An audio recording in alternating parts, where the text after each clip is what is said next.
All right, today we're going to be in the empty Y Saint out of the Saints offensive playbook. I'm going to show you guys a play that is pretty damn good. If you haven't been using it, you need to start mixing it into your arsenal. Before we get into it, drop a like, subscribe, become members. Full scheme breakdowns in the members area. Everything meta that you need to go on high win streaks in Madden 23. Concepts that are going to follow you in the Madden 24, so take advantage.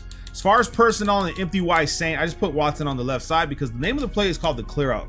If you've ever ran clear outs, it used to be really OP back in the day. However, they kind of slowed the post route down a little bit, but that delay actually gets open in a lot of zones. Let me show you guys what I mean. So Saints clear outs, let's attack that cover 4 drop that a lot of people like to run, and I'll show you guys just the setups that you need.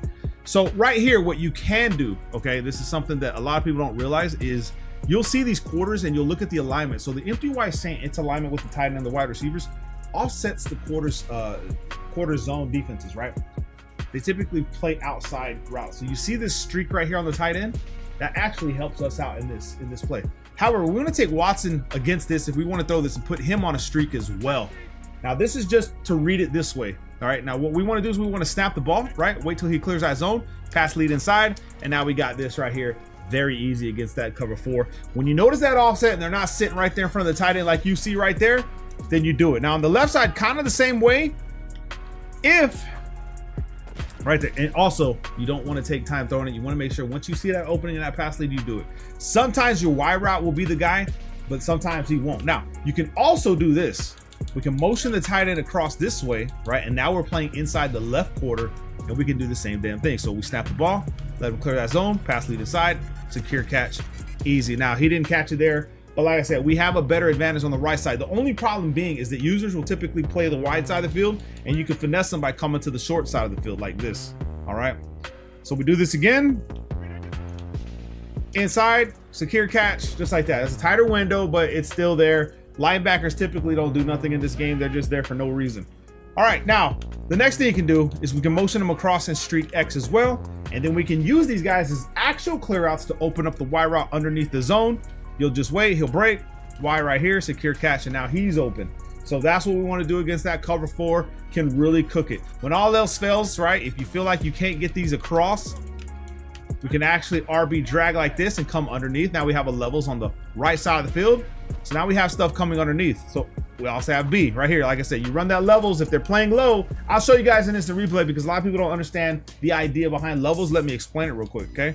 So right here, we set up a levels with the drag and the deep in route, which is really good because if these zones are sitting low to guard the drag, they're prioritizing this drag, right? You see them sitting low. Well, then we have the level, the next level, which is the B route coming across. All we got to do is wait for him to clear that quarter, the seam, whatever the cover 4 is, or the curl flat, and then wait for him to clear. Now we have him open in the middle field. Alternatively, you can leave the tight end on the right side, drag RB. This will produce a clear out on the right side of the field, which is even better for your B route right here because now the quarter has to respect the streak coming from the right side on that tight end. Show you guys an instant replay once again. Very easy routes to run. You just manipulate defense. This is what we do. So we run the clear out. The quarter has to respect it. The in route comes in and you put them in a pickle to where they can't do this. Now, the problem right here is that the user will eventually, he'll be playing this most of the time. The user will. Which, by the way, if his assignment is the drag route, this is where you throw the user in a pickle. Let's just assume this was the user here. Well, then now he's going to guard the drag route, or is he going to guard this? Either or, one of these are going to be open. And that's what makes levels one of the most difficult concepts to guard because you're attacking the user with the levels, okay? You want to force him to either play this drag or play the in route. That's just how we play it. Okay, so that's cover 4. Remember, you can run a stock, quick snap the ball like this, wait for him to clear zones, and then throw it inside like this. Easy money. Very easy to do, right? And then you can motion them across. Now, cover 2 and cover 3, well, let's just do cover 3 because cover 3 is a lot easier. Doesn't require a lot, you know what I mean? Let's just do random cover 3. And all we want to do for this one, we're going to motion the tight end across, okay? Just like that. And I want to say in this one, you just run it. You just motion him across and you snap the ball and then you look for Y. He'll go underneath the blues. Boom. Like that. So what we're doing is we're running a clear out with, did he fumble the ball, bro? He actually fumbled the ball? Is that what happened? He'll run a clear out on the left side. And this is the damn name of the play, clear outs, right? We run a clear out, forcing this outside third to clear out the underneath, and we come here. Now, depending on the zone break, depending on the gunslinger and the play itself, the timing that we have, the space that we have, Luckily, Aaron Rodgers has Gunslinger, so we will never have a problem throwing these right here underneath these blues. Now, these are the blues coming back to play the back of the field, and this is the clear out, forcing that middle third to respect it, which opens up that wire out. This is why clear outs is so beneficial, so important for you guys to start running, because it is about that, okay? Again, same thing, boom, clear out, over the zone, boom, secure catch. Now on your right side, you can still attack with the levels running the clear outs that way, drag. Typically in a hook curl, you will have the underneath if the user's not sitting there. So now it'll be underneath against that cover 3 zone, because typically people don't use yellows. They don't set them to 5. They don't set them to 0. You know what I mean? If anything, they set them to 15 and 10, which always leaves that open for that side. So remember, this play is brutal. It is powerful. Now let's talk about cover 2. Cover 2 zone. We'll just do cover Tampa 2, because I don't ever... If you're running cover 2 invert or you can't beat cover 2 invert, you're kind of cooking yourself, man, because that's probably one of the easiest to cook. Okay, so we can do double mug. We can do, I mean, it doesn't really matter. I don't want to do hard fly. Let's just do Tampa 2 from double mug. All right, so the way I like to run this play is B on a comeback, X on a comeback, and then we could do A on a drag like this. All right, you see this setup right here? If you have a fast wide receiver, someone that can cut, and you have the time in the pocket, right, you can sit, oh, never mind, we ain't gonna have no time in the pocket. But look at the wire route open up over the middle of the field. We just didn't have the time there with the double mug. We're gonna have to really take that serious right there. You could, I would say you could block the tight end, but I do not know, you can't block the tight end. I do not know how the mid reads react. So I'm gonna slide protect that way now, just to see if they pick them up. They do. And then we can just come over the middle of the field. And this is touchdown, son. If you have the fast wide receivers, we're talking about tutties. Tutties. Let me show you guys what's happening in this play. With the setup we're using, dual comeback routes on the field. Oh, we can't yet. Okay, right now we can't. All right.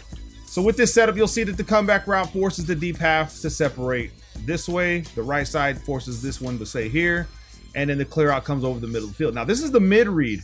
The mid read used to, and I don't know why he's not doing it. Maybe he just doesn't recognize the threat, or they took it away in some of these cover 2s. But the mid read typically is supposed to jump back this way and guard the middle of the field. However, they don't in this play against the clear out. And this guy just goes over the top and just puts them. Very simple and easy. So that's the cover 2 setup. Very easy. Comeback routes and just run the clear out. Against cover 2 man, I guess you could run the same thing, because typically the fast wide receivers are going to cook anyway. So let's try that. We'll just do random. We'll run the same setup, but this time we're gonna just drag A. Okay, we don't want him running in the middle of the field. We're gonna drag A. Let's slide protect, and let's see what we get away with here. Once he cooks to this route, actually they kept up with him. Bro, I want to say Lazard is probably gonna be better. I don't know if it has something to do with ratings or whatever, but I think Lazard would actually pull in this play. Let's try it again. Same setup. There it goes.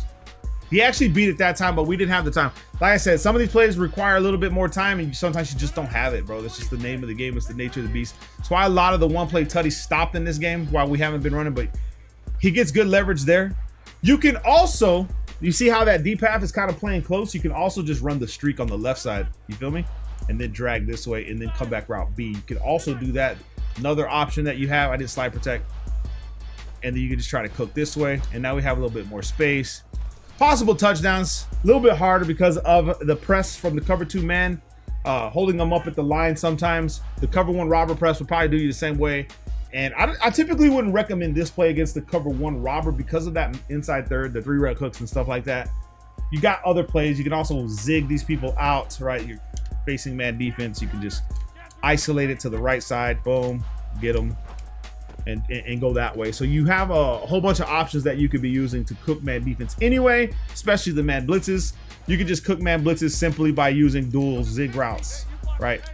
So if it's a man blitz, just run dual zig routes and whichever one gets open. And if they don't get open, and if you have the space, you take off, baby. Anyway, make sure you guys drop a like on today's video. Use these plays wisely. I recommend them against cover 2, cover 3, cover 4, and cover 2 man if you have the time or you have the offensive line to hold you down while you do it.